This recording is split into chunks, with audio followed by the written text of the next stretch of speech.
Hi friends, आज इस video में हम बात करेंगे किस तरीके से आप फाइनेंशियल प्लानिंग कर सकते हो अगर आप एक मिडिल क्लास फैमिली हो इंडिया में। 95% इंडिया में ऐसे लोग हैं जिनकी ईयरली इनकम 3 लाख रुपए से कम है, मतलब मंथली इनकम 25,000 रुपये से कम है। तो ये वीडियो उन सभी लोगों को डेडिकेट करता हूँ जो इतने कम इनकम में भी अपने फैमिली को चला रहे हैं, अपने बच्चों को अच्छी एजुकेशन दे रहे हैं और एक सपना लेके चल रहे हैं कि आगे जाके इनके बच्चे कुछ अच्छे पोस्ट पे जाएंगे और इनका जीवन चेंज होगा। तो friends, before we start this video, बहुत ही इंटरेस्टिंग है और काफ़ी लोगों को टच करेगा। मेरे चैनल को सब्सक्राइब करके बेल आइकॉन पे क्लिक कर देना सो दैट मैं ऐसे ही वीडियो आपको देते रहूं। और मैं सभी को रिक्वेस्ट करूंगा, जो भी ये वीडियो देख रहा है, भले आपकी इनकम ज़्यादा है, उन सारे लोगों के पास इसे शेयर कीजिए जिनकी आमदनी कम है। शायद उनको इतना समय नहीं होगा ऐसे वीडियोस देखने के लिए, बिकॉज वो रोज़ 10 से 15 घंटे नौकरी करते हैं। तो उनके पास ये शेयर कीजिए और उनको मोटिवेट कीजिए कि वो अपनी सेविंग्स की जर्नी को शुरू कर सके। तो सबसे पहले मैं कहूँगा, क्योंकि आपकी आमदनी बहुत छोटी होती है, तो आप जो भी सेव करें, मेरे हिसाब से अगर आप महीने का 1,000 रुपया या 2,000 रुपया भी बचा सके तो आपको पैसे वहाँ निवेश करना है जहाँ पे आपका पूंजी या कैपिटल पूरी तरीके से प्रोटेक्टेड हो। तो क्योंकि मिडिल क्लास फैमिली में सबसे बड़ा एसेट होता है, क्या होता है? घर नहीं होता है, क्योंकि काफ़ी लोग घर अफोर्ड नहीं कर पाते हैं, या तो अपने फैमिली के साथ जॉइंट फैमिली में एक पुश्तैनी घर में रहते हैं, गाड़ी 2 व्हीलर से आगे वो बेचारे जा नहीं पाते हैं। तो इन लोगों की सबसे बड़ी सेविंग होती है इनके बच्चे, क्योंकि इन्हें लगता है कि उनके बच्चे वो डिफ़िकल्ट सिचुएशन से न जाए जिससे ये गए हुए हैं और उनका लाइफ अच्छा हो और वो इनसे ज़्यादा पैसे कमाए। तो इनका सबसे बड़ा निवेश होता है वो होता है अपने बच्चों में। मिडिल क्लास फैमिली हमेशा 24 घंटे ये सोचता रहता है, जो फैमिली का हस्बैंड वाइफ ये सोचते रहते हैं कि किस तरीके से वो ज़्यादा पैसा जमा करे, अपने बच्चों को अच्छी एजुकेशन दे, सो दैट वो आगे जाके ज़्यादा इनकम कमा सके, और दैट्स वेयर उनकी लाइफ चेंज होती है। तो जो एक नॉर्मल इंसान सोचता है कि मैं 30-32 साल में घर खरीदूँ, मिडिल क्लास फैमिली नॉर्मली घर खरीदता है जब 1 से 2 इनकम वाले हो जाते हैं, बाप के साथ बेटा भी कमाने लगता है और शायद 40 या 45 साल की उम्र में वो घर खरीदने का सपना देखते हैं। तो ऐसी होती है इनकी ज़िंदगी, इतना संघर्ष इन्हें करना पड़ता है। तो फ्रेंड्स, पहले मैं सबसे ये कहूँगा कि बहुत सारे जो मिडिल क्लास फैमिली के लोग होते हैं वो अनऑर्गेनाइज सेक्टर में काम करते हैं, मतलब वहाँ पे उनके पीएफ नहीं होता है, वहाँ पे उनका इंश्योरेंस या एम्प्लॉय इंश्योरेंस नहीं होता है। तो सभी लोगों से मेरा रिक्वेस्ट है कि आप अपना पहला जो फाइनेंशियल प्लानिंग का स्टेप है वो है कि आप एक पीपीएफ अकाउंट खोल लीजिए, पब्लिक प्रोविडेंट फंड अकाउंट। ये किसी भी नेशनलाइज बैंक में आप जाके खोल सकते हैं। मिनिमम 500 रुपीज़ से इन्वेस्टमेंट शुरू कीजिए और 1.5 लाख रुपए तक सालाना आप इसमें जमा कर सकते हो। 15 साल के लिए आप ये निवेश कर सकते हो, उसके बाद एक 5 साल के लिए और एक्सटेंड कर सकते हो। तो आज ही पब्लिक प्रोविडेंट फंड शुरू कीजिए, सो दैट एटलीस्ट अगर आप 1,000 रुपये भी हर महीने जमा करते हैं तो आपके पास जो एक कम से कम 8 से 10 लाख का एक कॉर्पस क्रिएट हो जाएगा। अगर आप हस्बैंड एंड वाइफ दोनों के नाम पे कर रहे हैं, 1,000 रुपया वाइफ के नाम पे, 1,000 रुपया हस्बैंड के नाम पे कीजिए, तो एटलीस्ट आप एक अच्छा सा कॉर्पस क्रिएट कर पाओगे 15 या 20 साल बाद, जो आपको हेल्प करेगा आपके बच्चों के हायर एजुकेशंस के लिए या मे बी आपके रिटायरमेंट प्लानिंग के लिए। तो आज ही शुरू कीजिए विथ पब्लिक प्रोविडेंट फंड। ये मेरा पहला टिप है। दूसरा, अगर आपके पास कोई लक्ष्मी है घर में, छोटी बच्ची, तो उसके लिए आज ही आप सुकन्या योजना में पैसे डालिए। इस योजना में आपको 15 साल तक निवेश करना है। जब आपकी बच्ची 18 साल की हो जाएगी तो वो पैसे उसे मिलेंगे, या 21 साल में उसको पैसे मिलेंगे जब उसकी शादी हो जाएगी। ये भी सुकन्या समृद्धि योजना बहुत अच्छी स्कीम है, आपको 8% रिटर्न आता है।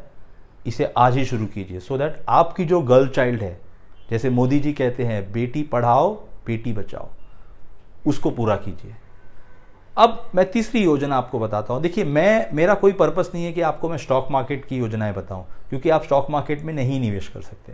क्योंकि जो आदमी 25-30 हज़ार रुपये कमाता है वो थोड़े थोड़े पैसे जमा करता है अपने थोड़े थोड़े नीड्स के लिए।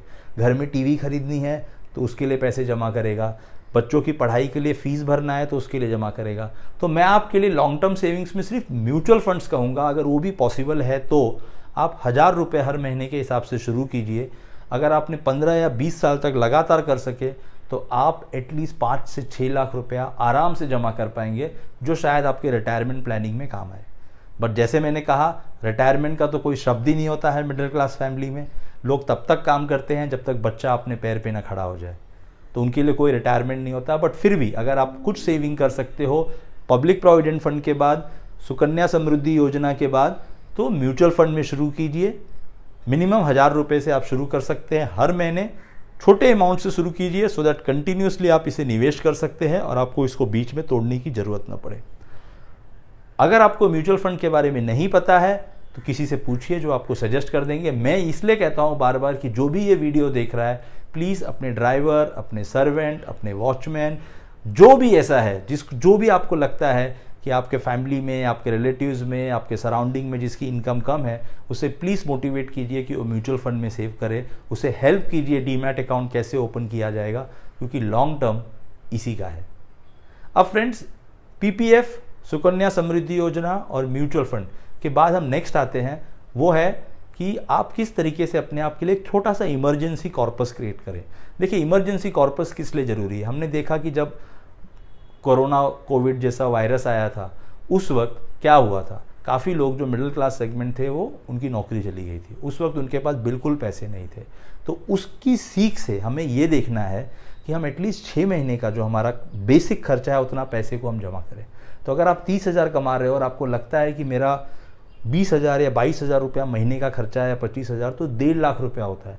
तो आपको ये कोशिश करना है कि कैसे भी करके आप 1.5 लाख रुपए तक का फिक्स डिपॉजिट अपने पास हमेशा रखें। शुरू कीजिए हर महीने 2,000, 3,000 से, जिससे धीरे धीरे करके 2 या 3 साल में आप वो पैसा जमा कर लेंगे और उस पैसे को आप टच नहीं करोगे, क्योंकि वो आपके काम आएगा ड्यूरिंग योर इमरजेंसी। इसके अलावा अगर आपके पास थोड़ा और आप सेविंग कर सकते हो, तो आपको एक मेडिक्लेम पॉलिसी खरीद लेनी चाहिए। 1 लाख रुपए तक का भी अगर सम एश्योर्ड है, तो इन डिफ़िकल्ट टाइम्स में अगर आपको इमीडिएटली हॉस्पिटलाइजेशन होना है तो आपको हेल्प हो सकता है। 1 लाख रुपए का अगर आप सम एश्योर्ड लेंगे तो आपको प्रीमियम नॉर्मली जो आएगा वो 15 से 16,000 रुपये आएगा साल का, जो मेरे ख्याल से डिफ़िकल्ट नहीं है, क्योंकि आपको महीने का 1,000 रुपया देना है। बट फ्रेंड्स, सबसे इंपॉर्टेंट बात मैं ये कहूँगा मिडिल क्लास फैमिली के लिए, कि आप जो भी करते हो, जैसे भी सेव करते हो, हमेशा ये कोशिश करो कि आप कुछ ना कुछ सेव करें। पहले आदत डालो कि जो भी आपकी इनकम होगी, अगर आपकी 30,000 की इनकम है तो उसमें से 2,000 रुपये आप साइड में रखेंगे और 28,000 में खर्चे करेंगे। क्योंकि आज आप नहीं चाहेंगे कि आपका बच्चा या आपकी बच्ची आगे जाके आपके जैसा हो, और एजुकेशन इंडिया में महंगा होते जा रहा है। तो अगर आपको हायर एजुकेशन देनी है अपने बच्चों के लिए, तो एक लॉन्ग टर्म सेविंग कीजिए, जिससे वो अपने आप को सिक्योर महसूस कर सकते हैं। नेक्स्ट पॉइंट ये होता है कि उन्हें घर कब खरीदना चाहिए। जैसे मैंने कहा, नॉर्मली जो मिडिल क्लास फैमिली के लोग होते हैं वो घर तभी खरीद पाते हैं जब उनके पास एक ड्यूअल इनकम होती है, जब उनके पास उनका बच्चा भी उनके साथ कमाने लगे या बच्ची भी उनके साथ कमाने लगे। तो ये स्टेज जब आता है जब नॉर्मली वो 40-45 ईयर्स के हो जाते हैं।